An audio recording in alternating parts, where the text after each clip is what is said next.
Good morning, everyone.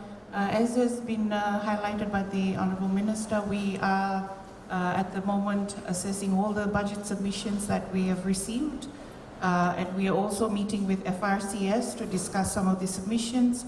Once that is cleared at the technical level, then it gets submitted to the Honourable Minister to review at the ministerial level. So aside from the budget submissions, there are other committees that also hold meetings, and this is the Macroeconomic Policy Committee and the Technical Committee. So those committees include the Reserve Bank of Fiji, Bureau of Statistics, Ministry of Economy, and other agencies that are co-opted.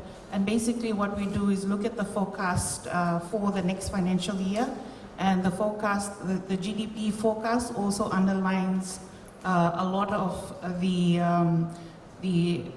revenue and expenditure figures that form the fiscal framework for the next financial year.